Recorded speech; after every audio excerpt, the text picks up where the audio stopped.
ধরুন ছোট্ট একটা ধাক্কা আর ভেঙে গেল হাত বা কোমরের হাড়। এরকম কি আপনার সাথে কখনো ঘটেছে বা পরিবারের কারোর সাথে ঘটেছে?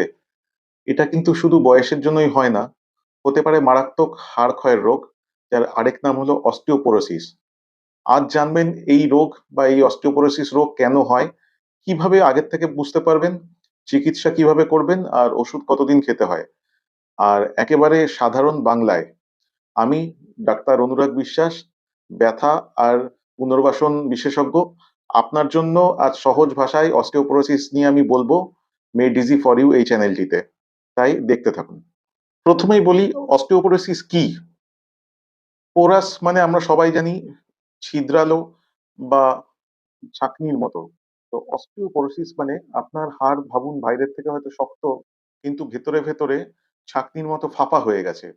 তো সেটাই হলো অস্টিওপোরোসিস। অস্টিওপোরোসিস মানে হাড় পাতলা হয়ে যাওয়া বা হাড়ের ঘনত্ব কমে যাওয়া, যার ফলে হাড় খুব সহজেই ভেঙে যেতে পারে। আজকের ভিডিও নিয়ে একটা কথাই বলবো, যে আপনারা অনেক সময় হয়তো ভিডিও স্কিপ করে দেখেন, কিন্তু আজকের ভিডিওটা খুব গুরুত্বপূর্ণ, কারণ এটা একটা সাইলেন্ট কিলার বলতে পারেন। আমাদের মধ্যে প্রচুর লোকের এই হাড়ের ঘনত্ব কম থাকে, কিন্তু আমরাও জানি না। যখন জানতে পারি তখন অনেকটা দেরি হয়ে যায়। তাই স্কিপ না করে পুরোটা দেখবেন। আর বিশেষ করে বাড়িতে যদি বয়স্ক কেউ থাকে, মানে ৫০ ঊর্ধ্ব বা ৬০ ঊর্ধ্ব যদি কোনো দাদু, দিদা, বাবা, মা কেউ থাকে, তাদেরকে অবশ্যই এই ভিডিওটা দেখাবেন। একদম অবহেলা করবেন না। অবশ্যই পুরোটা শুনবেন। আপনার বাড়ির লোকজনের বয়স যদি ৫০ বছর পেরিয়ে যায় বা আপনার নিজেরই বয়স যদি ৫০ পেরিয়ে যায়, তাহলে এই অস্টিওপোরোসিস বা হাড় পাতলা হয়ে যাওয়া বা হাড়ের ঘনত্ব কমে যাওয়া, এই নিয়ে যে তথ্যগুলো আমি বলতে যাব, এটা ভবিষ্যতে আপনার জীবন বাঁচাতে পারে। তাই স্কিপ না করে আশা করি পুরোটাই শুনবেন। তো মেইন কারণ এই অস্টিওপোরোসিস এর হলো বাড়ন্ত বয়স, যেমন বিশেষ করে ৫০ এর উপর বয়স। মেনোপজ এর সময় হরমোনের যে পরিবর্তন হয়, মেনোপজ মানে যে মহিলাদের মাসিক হয় সেটা শেষ হয়ে যাওয়া। এবার তারপরে শরীরের মধ্যে অনেক পরিবর্তন হয়। আর তাছাড়াও খাবারের মধ্যে ক্যালসিয়াম, ভিটামিন ডি এগুলোর ঘাটতি, আর দীর্ঘদিন বিভিন্ন টাইপের ওষুধ, যেমন থাইরয়েডের ওষুধ বা স্টেরয়েড জাতীয় ওষুধ, এইগুলো গ্রহণ করলেও অনেক সময় হাড়ের ঘনত্ব কমে যায়। তাছাড়াও যাদের শরীরে অ্যাক্টিভিটি কম, ব্যায়াম-ট্যায়াম করেন না, তাদেরও অস্টিওপোরোসিস দেখা দিতে পারে। আর ধূমপান, মদ্যপান এগুলো করলে অস্টিওপোরোসিস হওয়ার চান্স বা হাড় পাতলা হয়ে যাওয়া বা ঘন হয়ে যাওয়ার চান্স অনেকটাই বেড়ে যায়। এবার জানাবো যে অস্টিওপোরোসিস হলে কিভাবে বুঝবেন? এটাই এই রোগের সবথেকে ভয়ানক দিক। বাইরে থেকে কোনো লক্ষণ থাকতে হবে এরকম কোনো মানে নেই। কোনো লক্ষণ ছাড়াও আসতে পারে। আর যতক্ষণ না হাড় ভেঙে যায় বা কোনো ক্ষতি হয়, ততক্ষণ বাইরের থেকে বোঝার উপায় নেই যে আপনার হাড় পাতলা হয়ে যাচ্ছে বা ঘনত্ব কমে যাচ্ছে।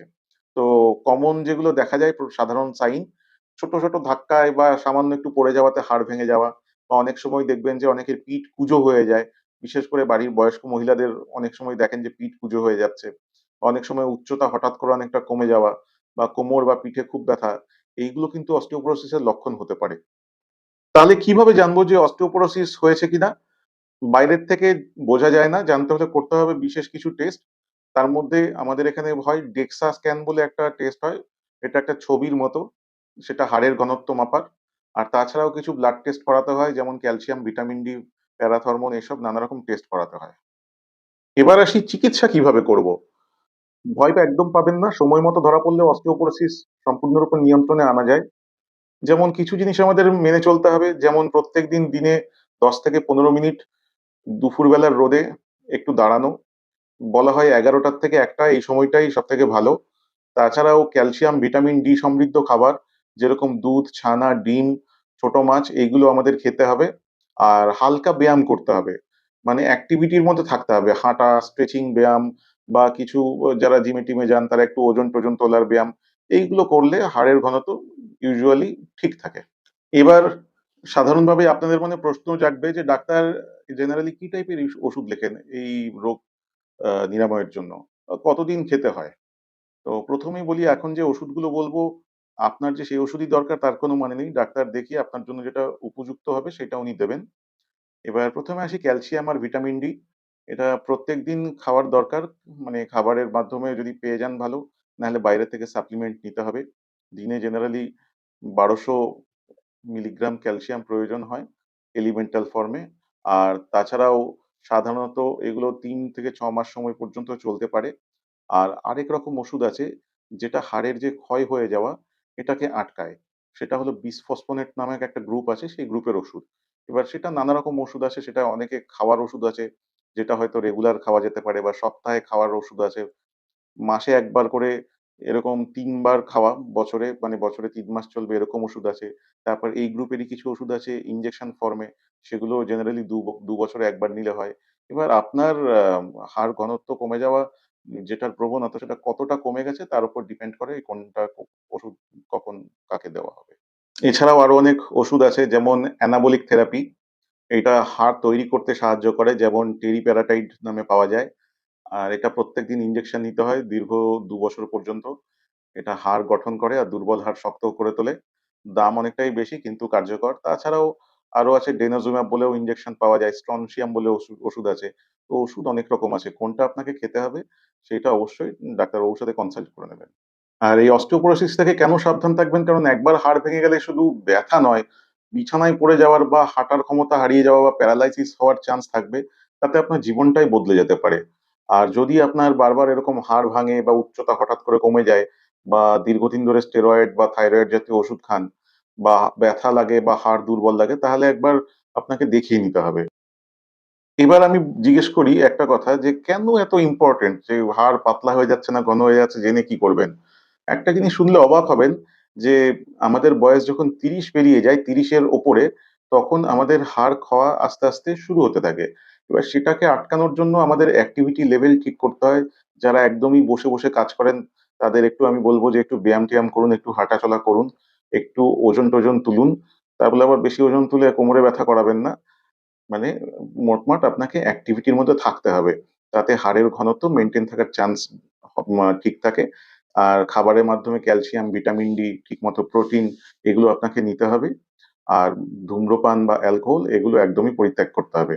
তাহলেই আপনাদের হাড়ের ঘনত্ব মেইনটেইন থাকবে আর ভবিষ্যতে এই অস্টিওপোরোসিস বা হাড়ের ঘনত্ব কমে যাওয়ার রিস্ক কমবে। আর ফ্র্যাকচারের রিস্কও কমবে। আপনার এই রোগটা আছে কিনা দেখার জন্য, যে বললাম এক্ষুনি DEXA স্ক্যানের কথা, আমি রিকমেন্ড করব যে বয়স ৪৫ এর উপর হয়ে গেলে একবার DEXA স্ক্যান করিয়ে জেনে নিন যে আপনার হাড়ের ঘনত্ব কিরকম আর ফ্র্যাকচারের রিস্ক কতটা আছে। বিশেষ করে যেসব মহিলাদের মাসিক বন্ধ হয়ে গেছে বা মেনোপজ হয়ে গেছে তাদের অবশ্যই করানো উচিত। আর বাড়িতে যদি বয়স্ক মানুষ থাকে, যেমন ৬০ ঊর্ধ্ব মহিলা বা ৭০ ঊর্ধ্ব পুরুষ মানুষ থাকে, তাদের অবশ্যই DEXA স্ক্যান করা উচিত। কোন রকম ব্যথা বা কিছু যদি নাও থাকে তাও। কারণ এইটা বাইরের থেকে হাড় ঘনত্ব কমে গেলে বাইরের থেকে আপনি বুঝতে পারবেন না। হঠাৎ করে আস্তে, আস্তে দেখবেন যে পিঠ কুঁজো হয়ে যাচ্ছে।